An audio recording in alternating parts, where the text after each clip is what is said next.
Middle of winter. Low-income families will certainly like, plus a medical breakthrough. Scientists have unlocked the genetic sequence of an entire human chromosome. It's a major step toward finding cures for diseases.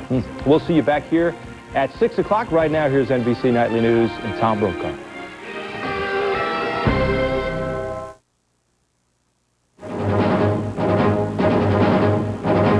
Showdown in Seattle. Another day of bitter protest at the trade summit.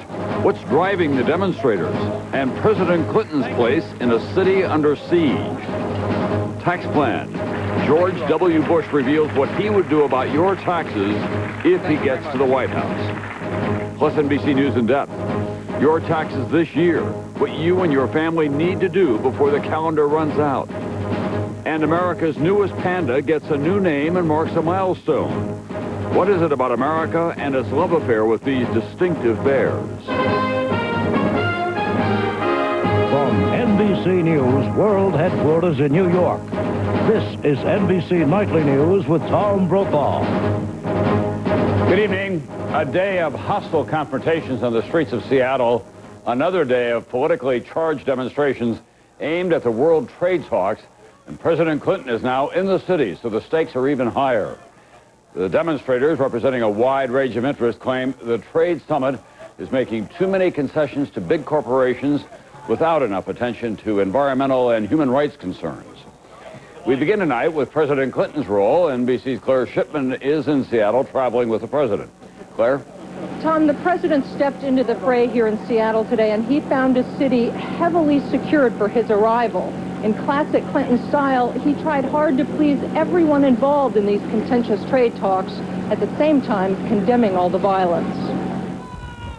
As the president made his way through Seattle streets tonight, tear gas lingered in the air, and police sealed off his hotel, concerned about approaching protesters. But otherwise, Bill Clinton stayed far from these scenes today.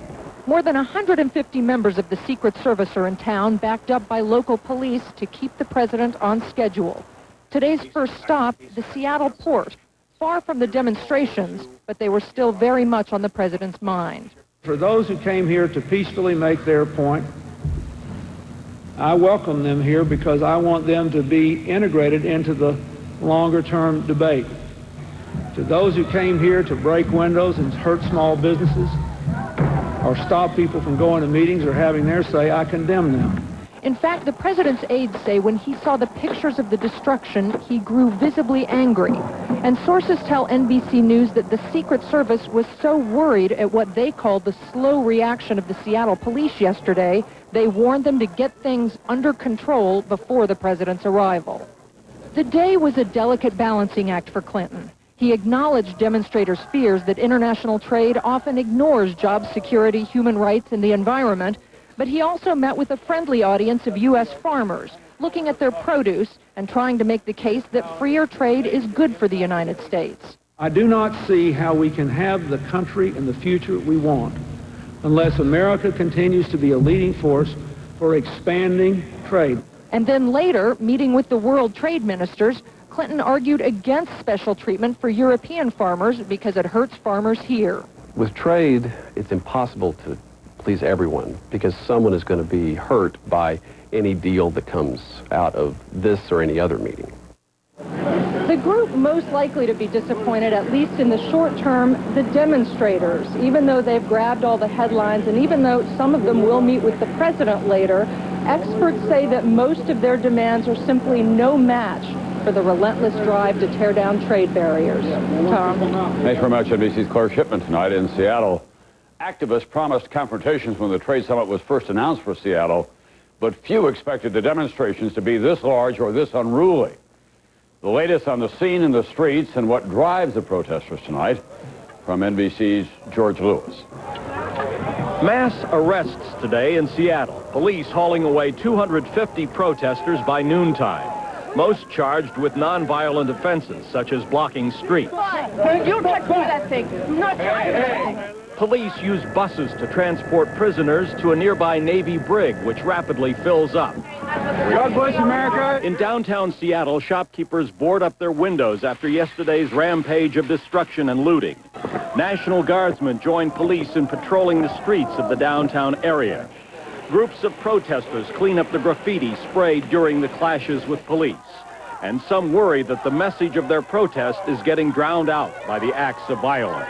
There are a few vandals in a crowd of tens upon tens of thousands of peaceful protesters from all those different constituencies and communities. Who are the protesters and what are they doing here? They're people who feel that the World Trade Organization promotes the interests of big multinational corporations at the expense of workers, consumers, and environmental regulations. The World Trade Organization overturns those laws without public accountability. It's an odd assortment of groups with various causes, from the environment to labor unions to senior citizens organizations, all out in the streets of Seattle.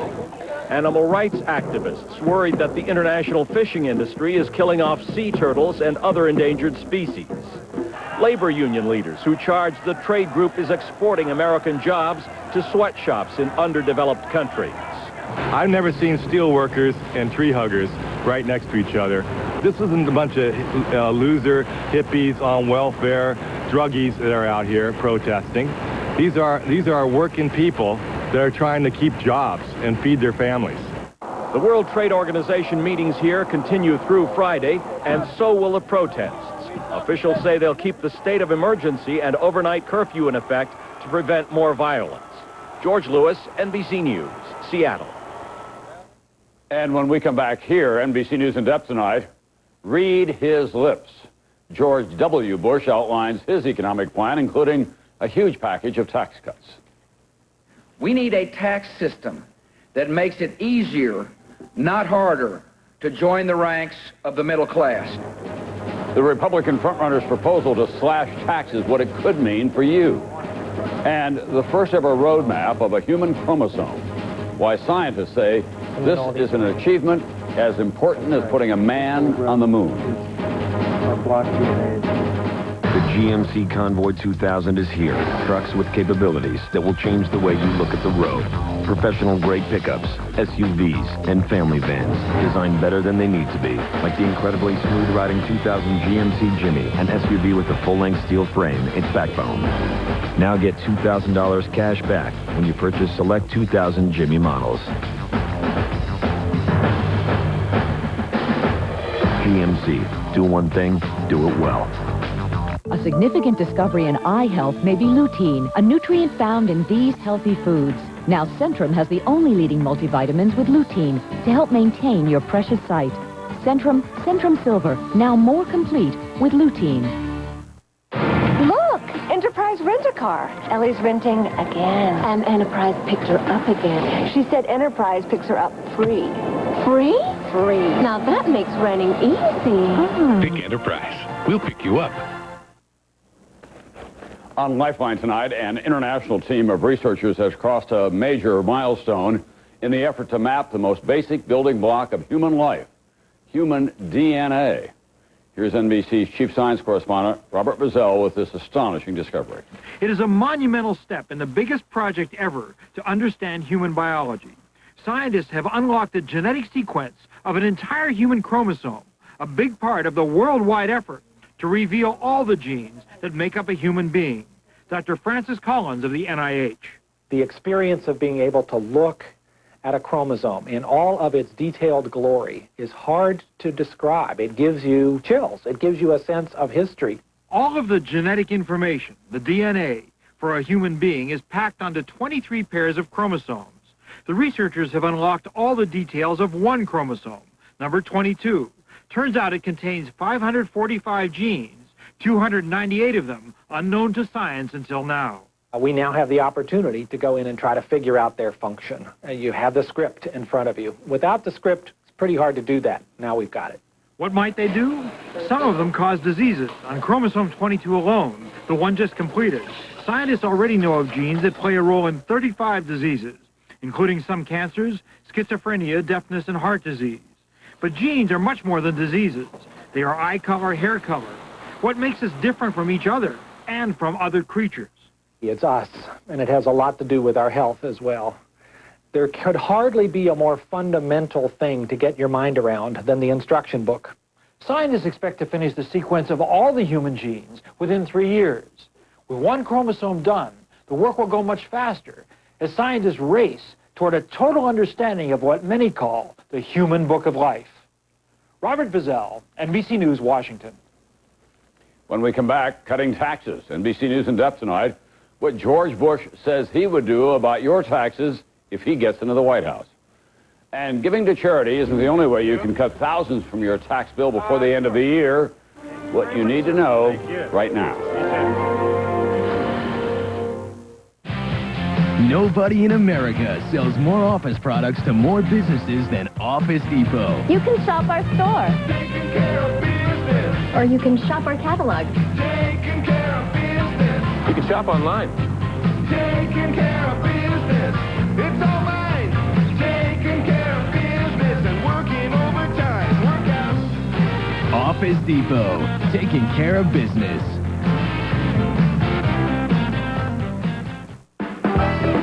Whoa! Wow! New Grand's Crescent. So surprisingly big, rich, and buttery tasting, they'll make an everyday dinner grand. Can we have them again tomorrow, please?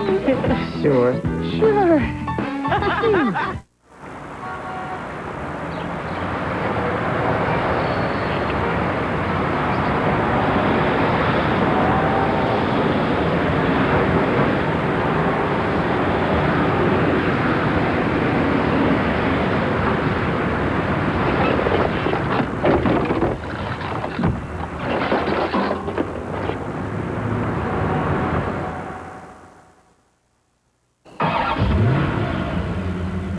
I am the scum buster. I make scum and mildew problems disappear. I make grease and dirt problems go away. If you got a messy situation, believe me, no one's gotta know. I'm the scum buster. I am built by Black & Decker. Tonight, like never before, you can relax and not worry if your dentures are clean. Because you started the day with new Fix-It and Cleanser with ProGuard. This unique tablet and denture bath system not only gets dentures 4 times cleaner, it creates the ProGuard barrier, proven to protect against plaque and odor-causing bacteria all day, so that clean feeling lasts from morning till your goodnight kiss. New Fix-It with ProGuard. Start cleaner, stay cleaner. Luxurious, glamorous, expensive. The new must-have is Pashmina. But is it anything more than marketing? The answer tomorrow on Today. It's like today, only later. Later today, weekdays on NBC. NBC News in depth tonight. Your money, your taxes. In depth, GOP presidential frontrunner George Bush has spelled out what he would do with your taxes if he's elected. And he's aiming right at the middle America. The tax plan was part of a speech he gave today to the Des Moines, Iowa Chamber of Commerce, and NBC's David Bloom begins tonight's in-depth report. Saying the times demand a substantial tax cut and preaching what he calls the economics of inclusion, Governor Bush today offered as the centerpiece of his economic plan a more than $1 trillion tax cut, targeted especially at middle and lower income families. We need a tax system that makes it easier, not harder, to join the ranks of the middle class. Bush's plan lowers tax rates from top to bottom. For the richest American families, the tax rate drops from almost 40% to 33%. Middle-class families would pay no more than a quarter of their income to taxes, and the tax rate for working-class families would drop to 10%. And Bush would double the child tax credit to $1,000, meaning a typical family of 4 making $50,000 a year would see their federal taxes cut in half. But Bush's plan is even more expensive than the Republican tax cut President Clinton vetoed last summer. And Vice President Gore calls it a risky, quote, reckless tax scheme that would immediately put our country back into deficits. Bush counters that the budget surplus should be returned to taxpayers, not spent by the government. What is risky is when politicians are given charge of a surplus. There's a strong temptation to spend it. And in Washington, that temptation is overwhelming. But liberal critics say the numbers don't add up. Why not? Because the Congressional Budget Office projects total surpluses of only $463 billion over the first 5 years of Bush's plan.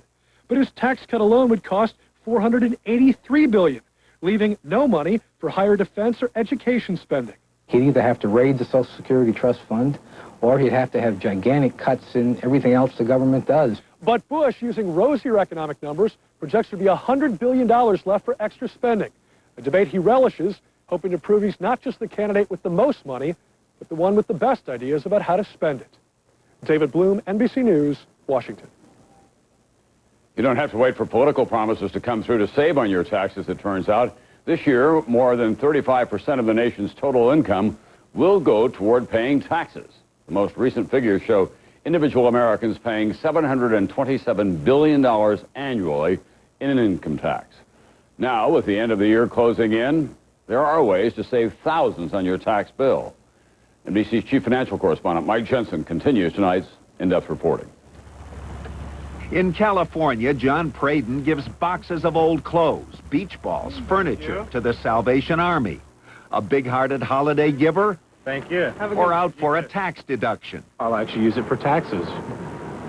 So it's a little bit of both. He's one of America's 126 million taxpayers, and he and you have exactly 1 month to cut your tax bill for 99. How much can you save?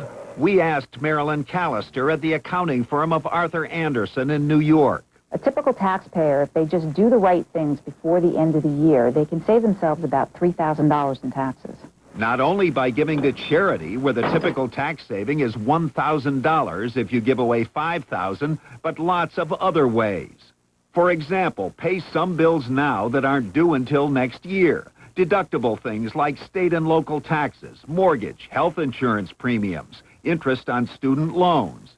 Typical tax saving, $500 for a family with an income of $80,000. Marcia and Rick Wanamaker in Clive, Iowa. We are prepaying $12,000 in state income tax and real estate taxes on our personal residence. They also gave to charity and prepaid some business expenses. The result? Last year we saved over $25,000. You can also get a tax break by delaying some of your income until after December 31st. Payments from customers or clients or a bonus. Just ask your boss to pay you in January versus December, the bonus that you're supposed to get, and you could save about $1,000. That's on a $5,000 bonus. You can also get a break if you own stocks. Say you had a loser or two among all your winners this year. Sell the losers before the end of December. That cuts the taxes you pay on the winners. Typical saving, $800 if you had $3,000 in losses. And how about this one? If you're one of the 170,000 couples planning to get married this month and are willing to delay your wedding until after January 1st, you'll typically save about $5,000 in taxes, because a married couple pays more than two singles. Waiting may not be romantic, but it could help pay for the wedding. Mike Jensen, NBC News, New York. More numbers now on Wall Street today. New numbers on the pace of economic growth helped ease inflation fears. That was good news for the blue chips. The Dow, as a result, was up more than 120 points. NASDAQ also finished up today, 17.5 points. Still ahead. She's 102 days old, but she's already a big star, and now, finally, she has a name.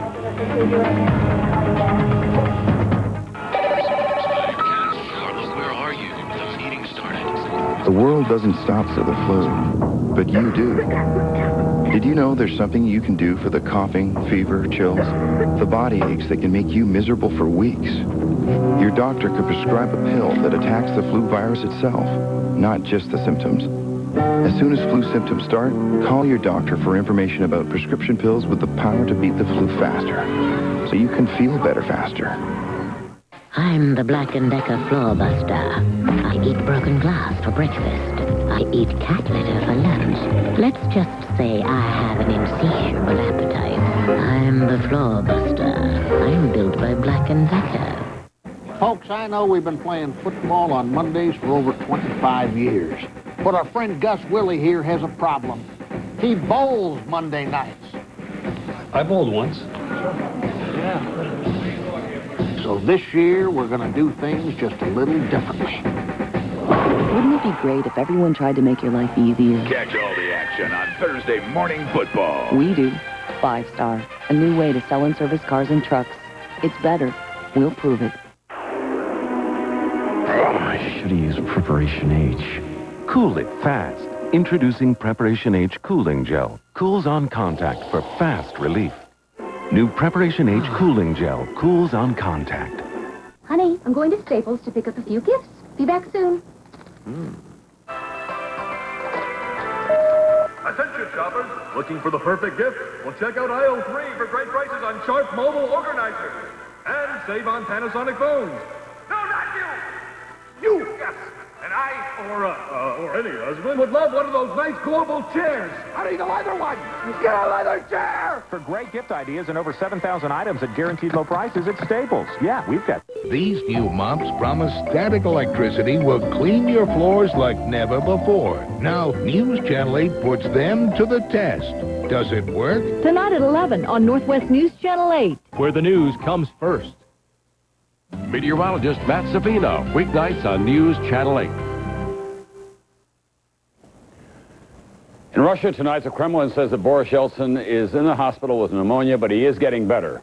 Throughout his years of ill health, Yeltsin undoubtedly has received the best care that Russian medicine has to offer, but the rest of the system, it's in terrible shape. And an American doctor found out firsthand when he tried to offer a helping hand. NBC's Dana Lewis has this disquieting story from Moscow. In Oklahoma City, heart surgeon Tad Cassidy works with the very latest technology. A world away, the city of Ulyanovsk, 600 miles west of Moscow, a desperate scene, a hospital with barely enough to stay open. Cassidy's friend, Dr. Sasha Maltsev, runs the heart unit. Tad Cassidy taught me this operation when I was in America. There they had all the necessary equipment. Here, there is no money for even the basics. Dr. Maltsev must wash and reuse catheters over and over again. 6 months for these, and surgical gloves used on patient after patient until they finally wear out. When he came over here and saw what was available, how plentiful it was, he was just overwhelmed.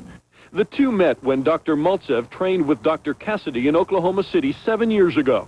We developed a pretty good friendship right away.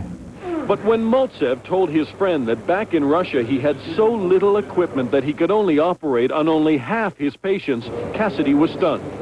I had some equipment in my desk drawer, and I just bent down immediately and said, "Here, take this."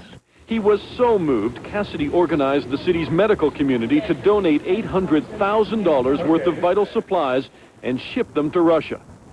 They arrived here at this warehouse, and no one really knows what happened next. Maltsev says customs officials refused to release the supplies. Time and again, over 18 months, they told him the paperwork was never right. The precious drugs and medical supplies from Oklahoma were never released by customs authorities to the hospital. The official story? They wound up here, the Ulyanovsk city dump, burned. Officially because the drugs had expired, but some believe they were sold on the black market. I can't understand what kind of situation we have in our country now. If people, Americans, give something to us saying, please take this, and we turn it down saying we don't need it, as if we didn't need it. I was shocked. I couldn't believe it. For my friend Sasha, I'm sad for his frustration. But for, it's the patients that really lose. Dr. Cassidy has collected another $100,000 worth of supplies for his friend's hospital, but he worries. If everything we send over there gets destroyed, I mean, why send it over there? For now, frustration. But Cassidy says he's not done. He has more supplies to donate. And with a friend like Dr. Maltsev in Russia, he asks, how can he give up?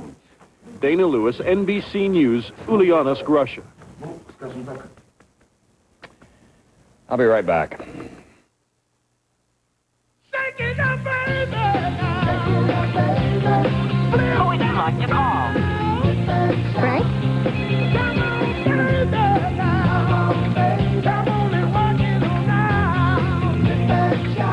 The Samsung Digital Wireless Phone featuring internet access and voice-activated dialing.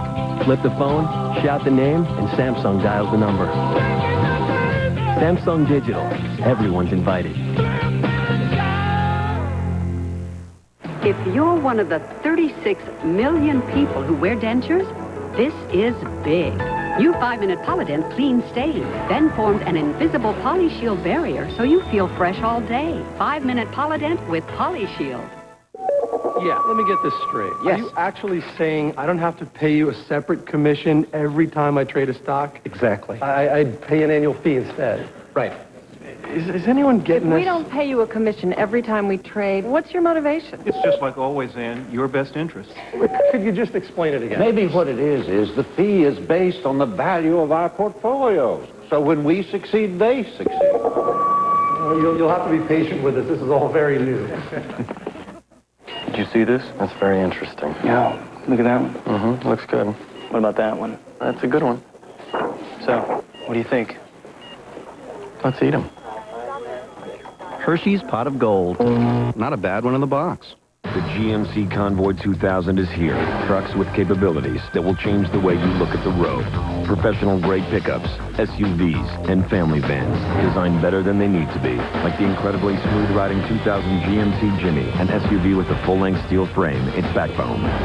Now get $2,000 cash back when you purchase select 2000 Jimmy models. GMC. Do one thing, do it well. You know him as a leading man, but now see how Michael Douglas once had a very different role in Hollywood. Headliners and Legends with Matt Lauer, tonight on MSNBC. This weekend on National Geographic Explore, snakes as pets, then the wreck of the Yorktown from the man who found the Titanic. Explore Saturdays and Sundays on CNBC. In America, trends come and go, from hula hoops to Cabbage Patch dolls to Furbies, now the Pokemons. But pandas come and stay in our hearts. The distinctive large bears from China, and there are only a few in the world, never fail to win the day. Tonight, the latest on this long-running love affair from NBC's Bob Faw. I think it's a price. You will pardon the San Diego Zoo for going slightly bonkers today.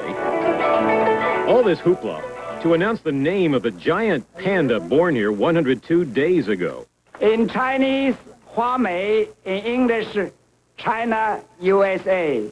The first giant panda born in the Western Hemisphere in almost 10 years is already so popular she has her own website. 4 million hits a month to watch her through a live camera. The birth of this panda cub is a blessing. It's all part of Panda Mania, sweeping America. Record crowds flocking to giant pandas at the Atlanta Zoo.